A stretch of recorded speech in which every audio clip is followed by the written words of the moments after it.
Hello, welcome to today's webinar. Dante Makes It Possible, Symetrix Makes It Easy.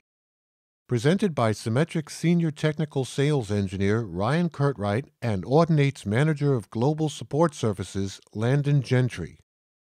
On the agenda today, we will discuss unique advantages of Dante, how this innovative technology is being implemented in the field with Symetrix DSP, and introduce key features and benefits of the latest version of SymNet Composer 2.0 open architecture software. Thank you for your time, and now I will turn it over to Landon Gentry with Audinate. This is Landon Gentry. I'm the Manager of Global Support Services for Audinate, and we are the makers of the Dante media networking technology. Our vision is to revolutionize AV systems to enable our customers to thrive in a network world. We feel that the Dante media networking solution is the means to that end. A little bit about Audinate. We are an Australian company based out of Sydney, where our corporate headquarters is located. Our US headquarters is based in Portland, Oregon, and we also have US and UK support centers so that we can provide worldwide coverage to our OEM partners. We believe that we have unsurpassed media networking experience, and that's proven out by our innovative products. We feel that we pioneered the standards-based, high-quality audio over standard IP computer networks, and that our patented Dante technology is a complete plug-and-play solution. We also have tight PC and Mac integration with our Dante Virtual Sound Card software. Our competencies are really around networking technologies. We've got expertise in quality of service, zero configuration networking, tight time synchronization across networks, and service discovery. Dante has shown itself to be the market leader. Dante is the most interoperable networking solution with over 140 manufacturers licensed and many of those world-class OEM partners. Dante also gives the most choices to design a system. It is the most specified networking solution available. It's deployable on existing networks, and there are hundreds of products available and under development. Dante is also a proven networking technology used in tens of thousands of installations. In fact, over the last 12 months, we've shipped over 3.5 million channels of Dante.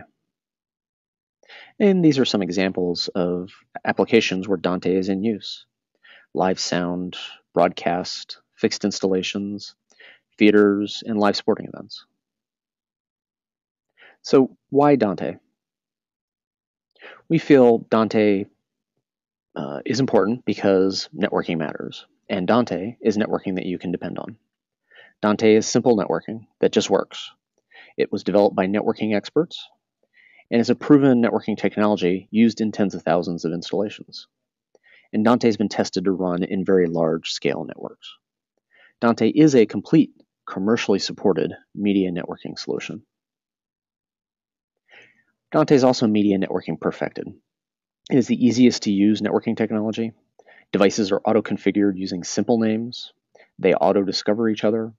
And Dante works with the switches you already own or highly available switches, even off-the-shelf switches.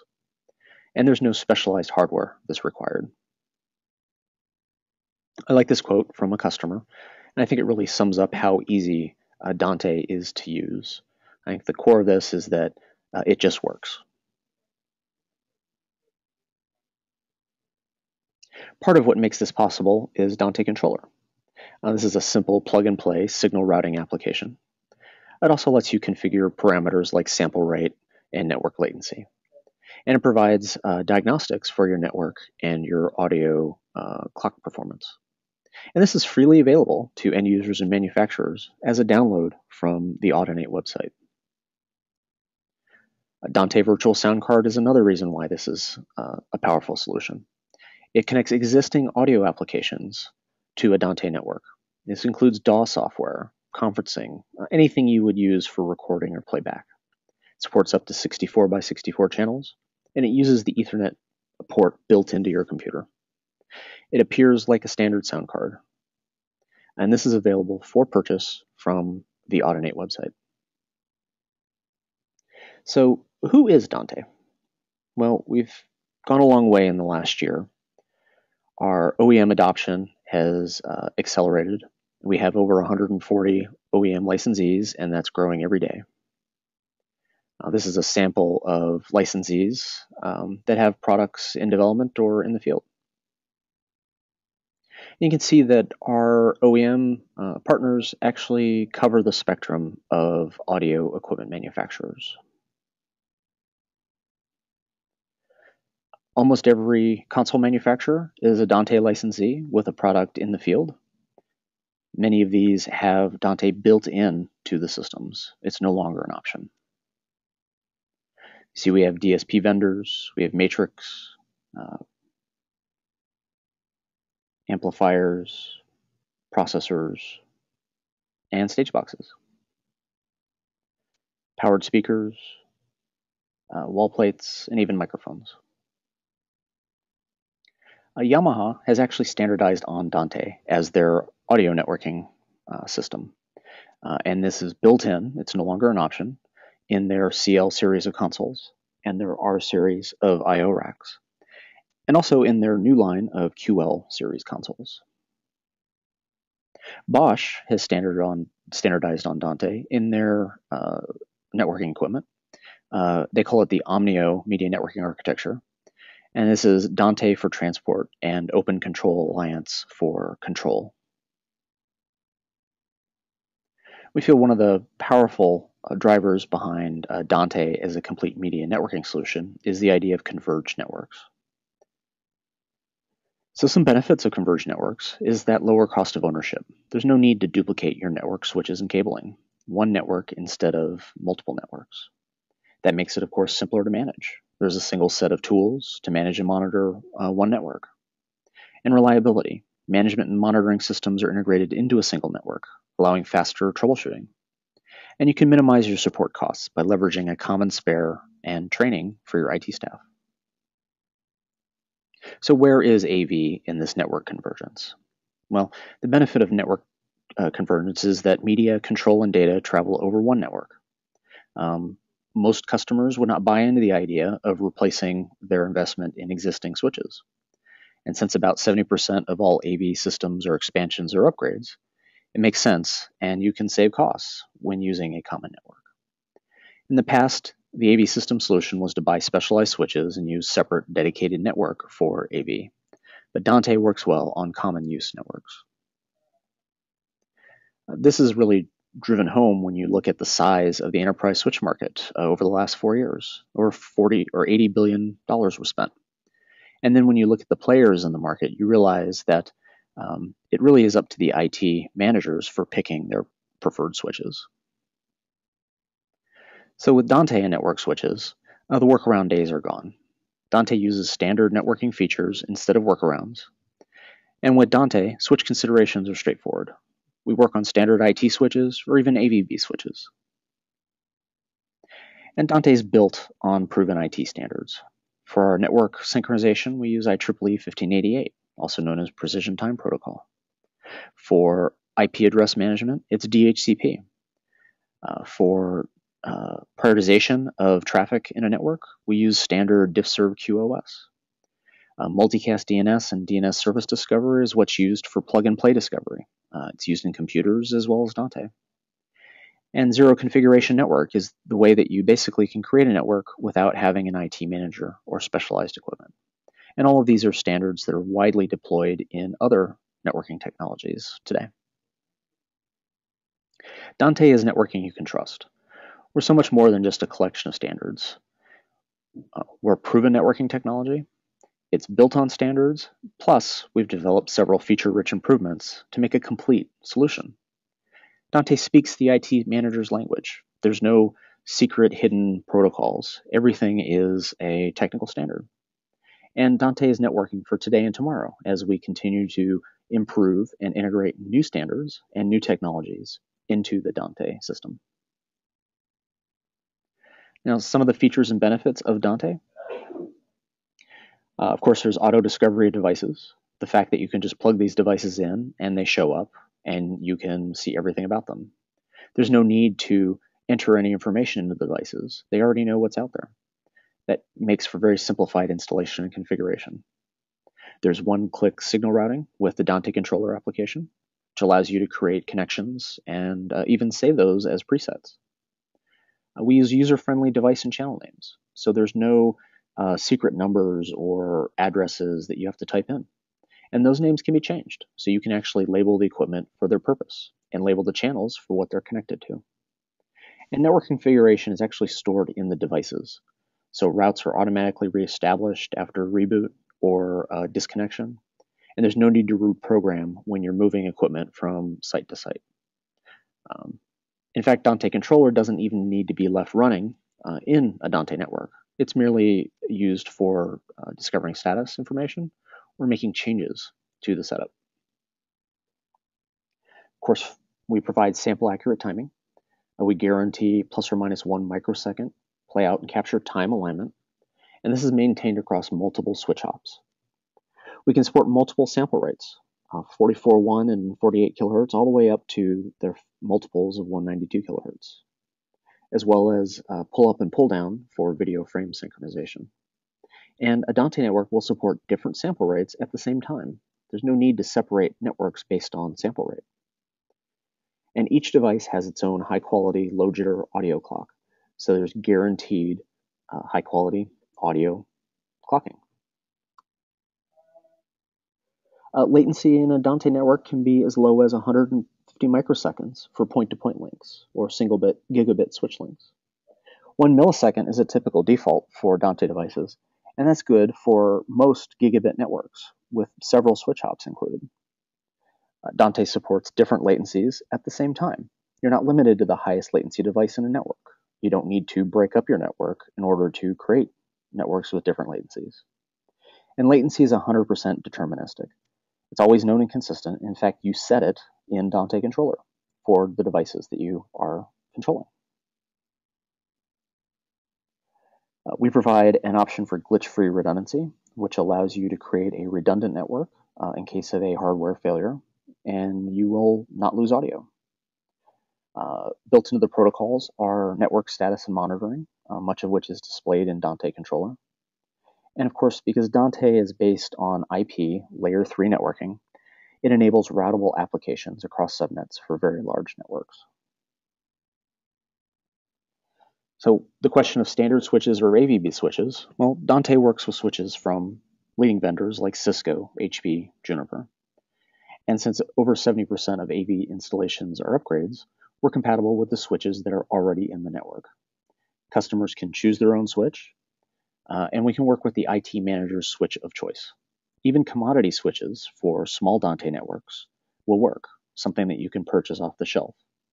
And Dante, of course, will work with AVB switches. Dante is a no-compromise solution. I believe it's a complete high-performance digital media networking toolkit. Provides true plug-and-play with label-based routing. We have widespread adoption and therefore the highest interoperability. Supports existing switches and even AVB switches. And it's a complete media networking solution. We believe that it is, in fact, media networking perfected. And just a little bit of an update on standards. Audinate provides networking technology to a large number of manufacturers, and our technology is based on standards, but we're not wedded to a single one. We have committed to AVB support, and we've demonstrated AVB operation in our partners' products at trade shows. We are also active in standards bodies, including the IETF on RTP standards, and that is a key part of the AES 67 standard, and we've announced support for the AES 67 standard.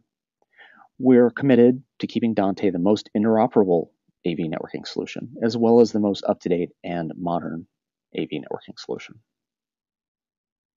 Thank you. Thank you, Landon, for that awesome presentation on Dante and how it's revolutionizing the AV industry. I'm Ryan Curtright with Symetrix. I'm a technical sales engineer there, handle support and pre-sales calls. I'm here today to give you a demonstration and cover some of the key new features and benefits of our new SymNet Composer 2.0 software that should be released very soon. So I'm going to just hop right in. Some of the features I'll just cover and make sure that I tell you what they do, show you how maybe what it looks like. Other features I'll open up SymNet Composer and give you a live demo. Moving on, I'm just going to do a quick rundown, I guess, of at least kind of the three of the big key ticket items, but we'll look at everything individually and all of the different features that we've added. So some key features, the first thing to notice is that we've now added Dante third-party device integration into SymNet Composer. So this means that you can now program and set up third-party Dante products inside of Composer without ever leaving Composer. Most notably right now there's the Aterotech pieces and the Stewart Audio amps as well. But we certainly are open to adding other third-party devices to the platform. So if you're maybe a user of Shure and you use their ULXD series, Dante series mics, and you'd like to be able to program them in Composer, we certainly encourage you to talk to their reps and get them into communication with us. And whatever Dante third-party product you think would be handy to just be integrated in the way I'll show you here in a little bit. We also give you the ability to just actually browse the Dante network in general, see a unit that is on the network, say, hey, I want to receive these channels from this unit. So no need to open up Dante Controller, find a network name, and those types of things. So we'll look at that a little more in depth here in a few minutes. We added a new DSP module called the transient suppressor that gets rid of things like, somebody tapping a pen on a desk or clanking a mic or silverware flopping around on a conference desk, those types of things. It will clean up that audio from the microphones. We've also added TCP IP control capabilities, and then that's duplex communication. So we can receive TCP IP commands from third-party devices. We can also send TCP IP commands to third-party devices. So we'll look at how that works. And then there's a bunch of workflow enhancements that will certainly reduce design time and help keep you organized. So let's go ahead and look at these in full. And once again, for more information, feel free to go to our website at www.symetrix.co. And most notably, that's not .com, it's .co as in company. So the first thing we'll look here is the new feature that supports the Aterotech and Dante Stewart Audio Dante-enabled devices. Right here, this diagram on the bottom shows you kind of the existing SymNet universe in Composer 2.0. The first three boxes here on the left we see as the Edge frame. This is a 4-card slot, open card slot box. Has no native I/O, and you can load any of our available cards into it. So you see this one has a 4-channel AEC card, a 4-channel mic or line level input card, a 4-channel line level output card, and a 4-channel digital output card, which would support AES EBU or SPDIF. There's a SymNet Radius 12x8, that's 12 microline level inputs and 8 line level outputs. And we also have the Radius AEC, which is 8 microline level inputs that have AEC or acoustic echo canceling capabilities, 4 line level media inputs, and 8 line level outputs with an open card slot. So you'll see in this box it's been loaded with the telephone hybrid card. There's also SymNet endpoints. These are the XN12 and the XOUT12. The XN12 adds 12 channels of analog audio and throws them onto Dante. The XOUT12 can receive 12 channels from Dante and send them out line level outputs. And we also have an X control. This is adding GPIO like POTS, contact closures, and switches to make something trigger in SymNet, and there's logic outputs as well.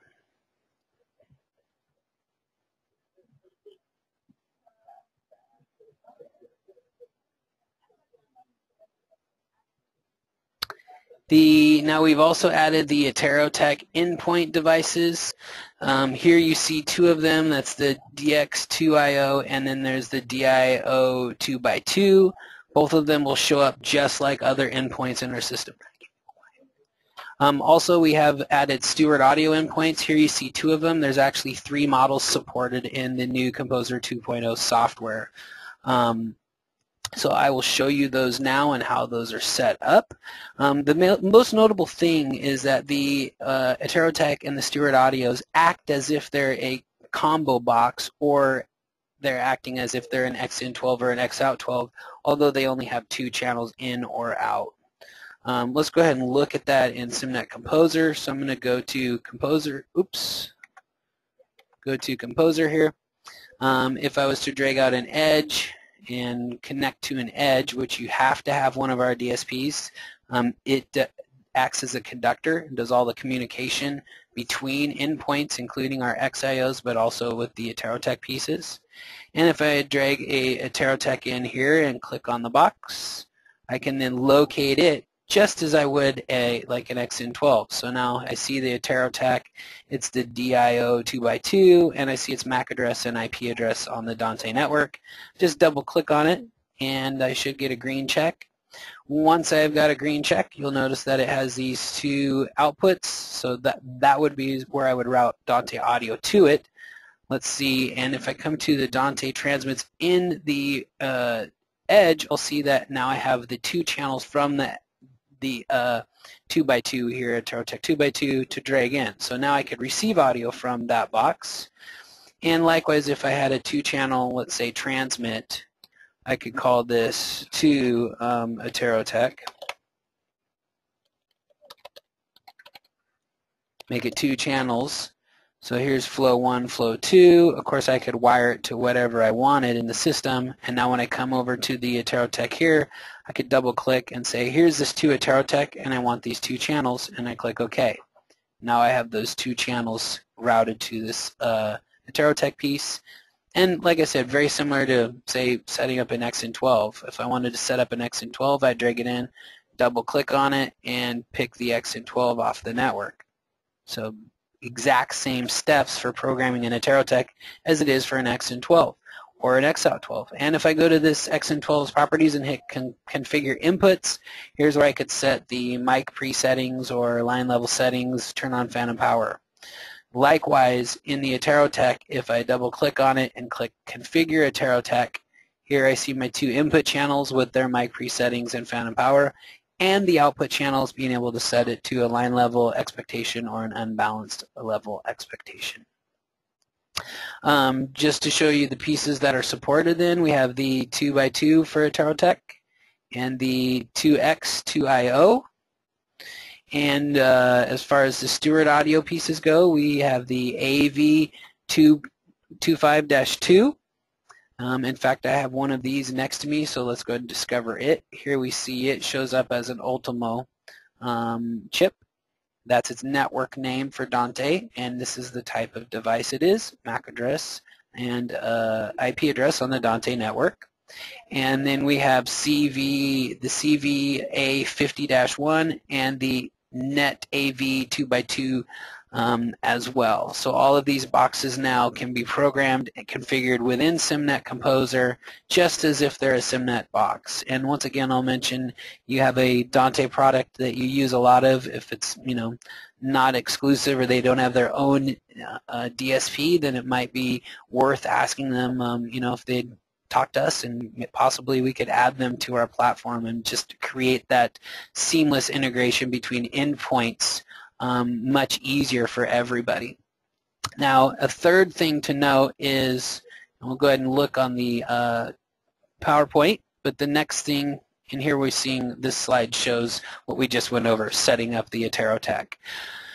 But the third, or the second feature I'd want to show you is just that we now have the ability to browse the Dante network. So you see the creation of a receive flow here. Receive, we'd say existing, and before we'd have to go look in Dante controller to see a network name like this, UNDX2IO- and then it's probably a MAC address there. We would have to find that network name in Dante controller, then load, type that in manually, and then name our channels based upon whatever channels we saw in that box.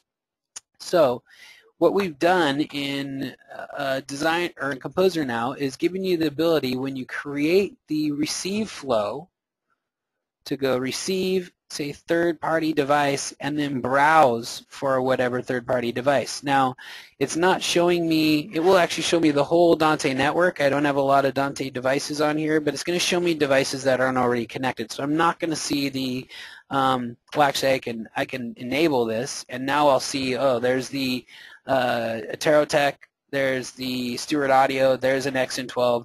You see there's an XN12 I haven't programmed, that's why it shows in the list when this checkbox is checked. But you'll notice what's cool is any unit I click on, I'm going to see what channels it's sending. That guy maybe is not set up already. Let's see. Okay, so this, that's just the Stewart Audio amp, so it has no inputs. That's why I didn't see any inputs from it.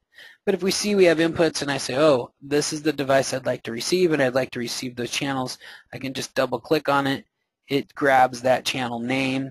Likewise, if I wanted, I can also do a multi-select. So I could say I want this from this device and I want both channels and click create unicast flow. Now I have both those channels. That can be used to receive audio from, this feature could be used to receive audio from SymNet devices that are in another site file. It could also be used to receive audio, Dante Audio from the Dante Virtual Sound Card, from Yamaha devices, Allen and Heath mixers. I mean, you name it. Anybody that uses Dante, you're going to see it in this browse window if it's on the same Dante network. You click on a unit and then you just tell it how many channels or what channels you want to receive, up to 8 channels at a time. And it's pretty easy to swap what you're receiving from. So certainly a great time-saving feature, and of course that eliminates the need to not only have Dante Controller open, but in some cases, you know, the Dante and the control network are on separate networks, so you had to bridge the control network with the Dante network in order to have Dante Controller open at the same time you have SymNet Composer open, and now you don't need to do that. You can actually just use Composer to scan the Dante network for you and receive the audio you want. Where you will need to use Dante Controller, of course, is if we're sending audio to a third-party device that's not supported in Composer, we can't go tell it what to do. So you're limited as far as telling third-party devices what Dante to receive from SymNet to the Aterotech pieces and the Stewart Audio pieces now. For instance, you wanted a Yamaha LS9 to receive channels from, you know, maybe this flow here that's called to Aterotech. I'd have to open up Dante Controller and click those cross points into the LS9. But for the most part, I think, you know, that feature should streamline a lot of routing with the Dante Audio. Moving on, we now added a label feature so that the system will relabel downstream signals for you. Let's look at that real quick. I'll go ahead and just add a couple modules, like for instance, if we call this mic 1, and maybe this is mic 2, this is BGM 1, BGM. So I just create a couple labels, and I'll show you how this works. Like, let's say I wanted to go through a 4-channel gain module, and here I'll do the multi-wire. I hit 4 wires at once, and then maybe that goes to some 4x8 matrix mixer. And of course, going module by module, labeling everything can be fairly tedious. Now you can right-click the module that has the labels and say relabel all downstream devices. It says, are you sure you want to do this? Because it will overwrite previously labeled inputs. But I click yes, and now I can see my gain as mic 1, 2, and BGM 1 and 4, and so does the matrix mixer. Of course, it doesn't follow to the outputs because the outputs are going to then feed some other outs. But once again, if I wanted to, I could label these, and I call this like lobby, and maybe this is like my hallway, and this is grand ball 1, something like that. I could have it then relabel from the output side of things to the other outs. So I could say relabel all downstream devices and click OK, and now I see my lobby, hall, grand ballroom labels on the outputs. So it does allow you some really quick relabeling in your system to keep everything very organized, and you don't have to do it, input by input. As I mentioned, let's let's see, did I lose that? So we have a new module. It's called the Transient Suppressor DSP module. It's found in this Dynamics modules right along with your gates and AGCs, limiters, and so on. And I mentioned before, it's great for rooms, conference rooms with noisy environments where the noises, especially in a conference room where maybe they have lunch and they're talking to the far end and everybody's eating and clanking stuff, and it can be distracting to the far end. You know, tapping pins, somebody tapping their mic a little bit, and most particularly when there's points where the mic's just open and I'm not talking into it, that's when those noises are very annoying. So the transient suppressor is a kind of a smart dynamic gate. It's going to try and tell the difference between speech and the clanks. Certainly if the clank's happening in the middle of my word, it can't really do anything, but we're talking about those clanks that happen right before I talk or on an open mic. It's going to gate those out. The normal setting is typically all you would need.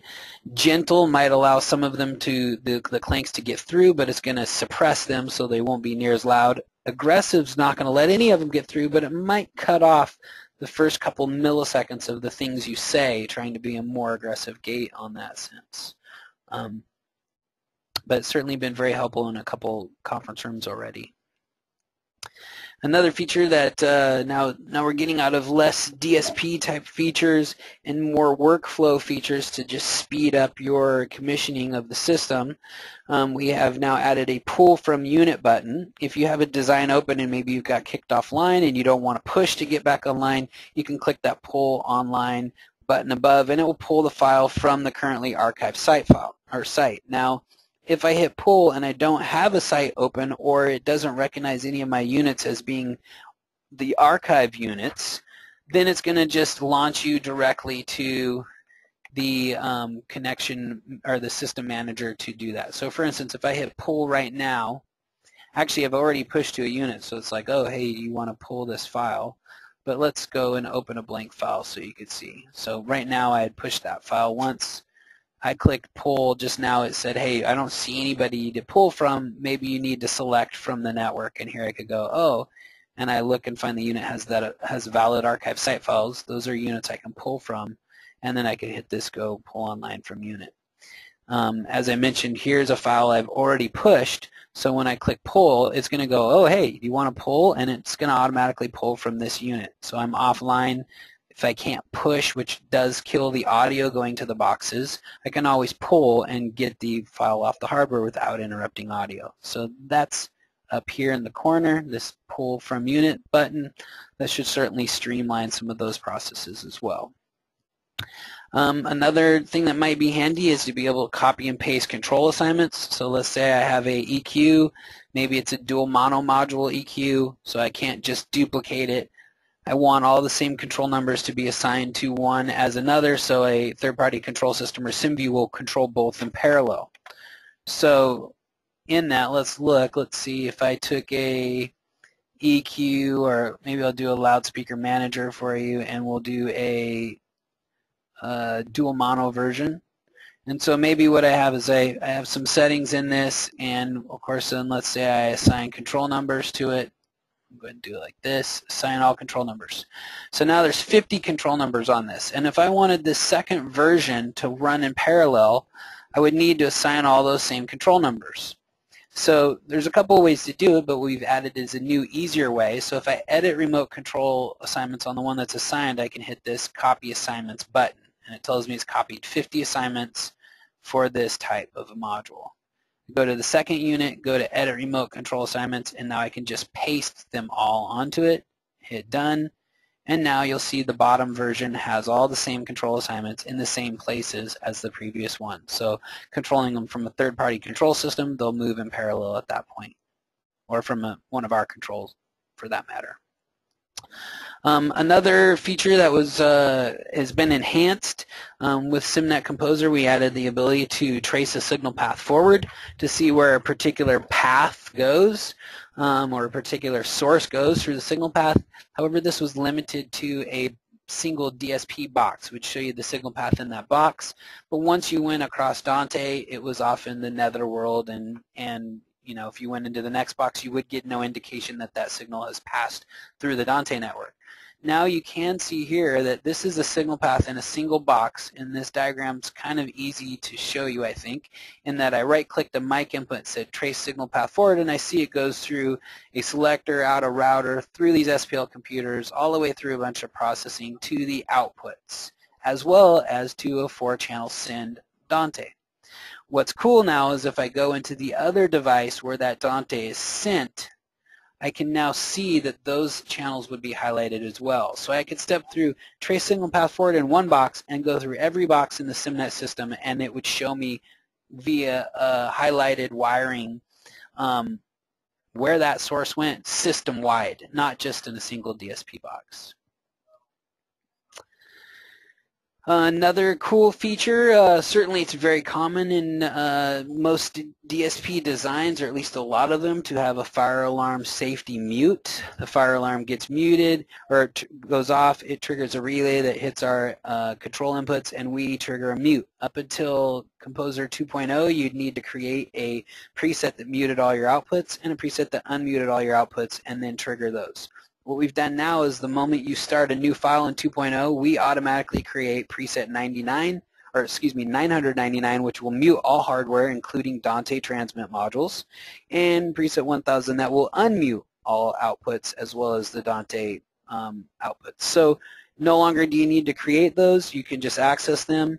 If there's some question to whether or not that preset's been triggered, you can go to the Diagnostics module and you'll have an LED that will show you that it's been triggered. Of course, you have 1,000 presets to use up until now, so now you have 998 presets to use. We stole 2 of them from your currently available presets to make these mute all and unmute all presets, and hopefully you appreciate that. Along those lines, the system has a emergency mute, which is F2, and that also gets engaged when you push the file to the hardware. Of course, all outputs get muted, so you don't hear weird anomalies as boxes get updated. However, what happens, and we see it fairly regularly, is before clicking OK and the system ramping up after pushing the file, there are cases where someone maybe clicks and drills into a DSP without clicking that OK, and the system gets stuck in a muted state. Oftentimes you could step out and you'd see that this F2 mute is active, but some cases in certain screen resolutions this button ends up below the normal view of the software. And so what we added was a yellow indicator. The green online checks will turn yellow for any boxes that are stuck in a mute state. So you'd see that they're muted and you could just simply hit F2 and it will ramp up and unmute everybody. But a nice kind of addition there to keep people from troubleshooting no audio output when the system's just stuck in kind of a download state. VIAs were added to Composer. Originally with Composer, I want to say 1 or 1.1. They're just like our competitors' pass-throughs. They're little internal buses on a DSP by DSP basis. So it allows you to simplify your wiring by maybe not making wires do crazy things. You could go into a VIA and then return it wherever you want in the design. Previously, you had to drag a VIA out and wire it up, and then you drag that same VIA out somewhere else and reverse its orientation. We give you now the ability to just drag in a pair, so you get the input and the output side of the VIA in a single drop. You change the name on one, it's going to change the name on both of them. So it's really quite just kind of a time-saving technique with the VIAs. AEC input modules have been reorganized, so now the block of AEC inputs are all together and the direct inputs are all together. AEC1 and Direct1, of course, is the same audio, except AEC1 has gone through the AEC algorithm and removed whatever was handed to the reference. Now, one thing that's important to note is if you like the old method where it went AEC1, Direct1, AEC2, Direct2, and stutter step them, none of your old site files will be affected. If you open them up, they'll contain their original scheme. So if you like that scheme, I would say delete your design from one of those files and save it as a template, and you can use that for all your conferencing designs and duplicate that radius AEC or edge unit, and it will always have the original stutter stepped configuration, although I think for most designs this will really help out. And it of course allows you to do, hold down 8, click this button, I can wire all 8 of the AC inputs at once, so it allows that auto wire feature to be used in an easier fashion. We've also added the ability to change the properties of multiple wires at once. So here in this design, I right-clicked a wire and said trace signal path forward, and I can see everywhere that signal goes. But then if I wanted to make that constantly change a different color, so red is the selected color, I could go right-click one of these select wires and choose multiple wire property. When I do that, it's going to pop open a window that then allows me, if I hit change, to access a color palette. So I could change my current black color to this purple color, click OK here, and then click OK here twice, and you'd see that all those wires now are purple, and that helps maybe to differentiate different signal paths in a single DSP. Another feature for especially guys that are new to SymNet Composer, they might like this. Under Tools and your application preferences, we added this field, which by the way is checked by default. What this means is once you push the file and go online, the system will automatically take you out of edit mode, so you can't do any changes that would kick you offline. Certainly some guys that are new to the system sometimes push the file, they move something on accident or something that they just didn't realize would kick them offline, like a wire or a module placement, and then they can't figure out why they're not hearing their EQ changes and stuff like that. So this will automatically kick you out of edit mode, make sure that you can adjust faders and gains and mutes and trigger presets and things like that, but not do anything that would kick you offline. Now for me, this is super annoying because every time I go online, I need to go Tools and recheck edit mode or hit the F9 button to toggle myself to edit mode. And that just gets annoying. I'm certainly used to the way SymNet's been working for years, so I unchecked that by default. Once again, that is under Tools. I'll show you Tools, Application Preferences, and it's this checkbox down here on the Going Online section. A couple other noticeable changes is that all the meters, LED, and gauge modules can be labeled, and of course these will be auto-labeled with the relabel downstream devices. So now when you have some meters coming off some outputs or something, you'll be able to see what their names are. So that should simplify some troubleshooting and putting meters on control screens and things like that.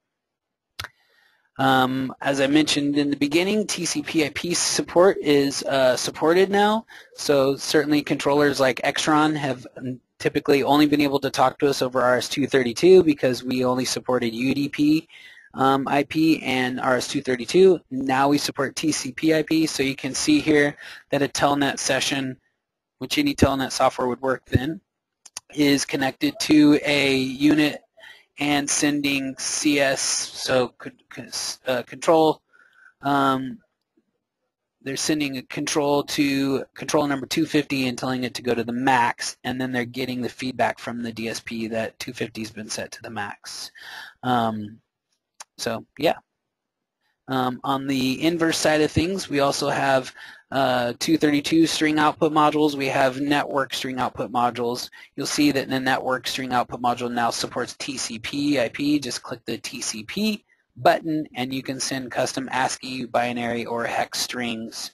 Of course, hex is just a type of binary out the IP port in both protocols, UDP and TCP. So pretty cool new feature there. You'd use this for maybe controlling a projector, turning it to a different input, or any of the features in it. Basically any network device that has a protocol that's defined for third-party control, most likely we can now send them a command to control them from within SymNet. So that means you could have a button on an ARC that changes the input of a projector, or maybe you hit a single button that drops the screen, turns the projector on, sets it to a specific input, and you do that all with some logic modules, including the network string output set to TCP. A couple other features I'll just mention, and and not necessarily show you, but some longtime users will probably be excited for at least a couple of these. One, presets can be created and edited without going offline. So if you're filling a preset up as you build maybe an EQ preset for the evening, you don't have to get kicked offline every time you put a EQ crosspoint into the preset and then have to push the file to go online to add the next one. Now you don't get kicked offline. At the end of creating your presets, you certainly would want to push that to archive those presets for good in your unit, but we've definitely streamlined that process so that you don't have to constantly push the file back to hardware. Another thing to mention is Composer no longer goes offline when toggling between an online site file and any other site file you might have open in Composer. So maybe you're using one design to see EQ settings or feedback eliminator settings or something. You can now toggle between those two designs, and your current design that's online stays online. And the last feature I'll mention is that you can always generate reports in SymNet. We've changed the format slightly, so if I go to Tools and I go to Generate Report, now I can, and you'll notice I can put all kinds of stuff in here, but the actual format, I'm just going to go to the screen, is set up now so that it's much easier to print out and compare two designs and see all of the control that's been assigned, presets have been created, and so on and so forth on a side-by-side comparison. So if you're looking for what changed from one working file to a non-working file, that generate report option will certainly help. So basically that's the new features in 2.0. Once again, thanks for Audinate and for Landon for their time setting this up with us. Certainly appreciate all of you that have attended this or are watching this, and be happy to answer some questions. Thank you again for your time. More information on Symetrix's complete line of DSP solutions can be found on our website, www.symetrix.co. You can always email us support questions directly at support@symetrix.co.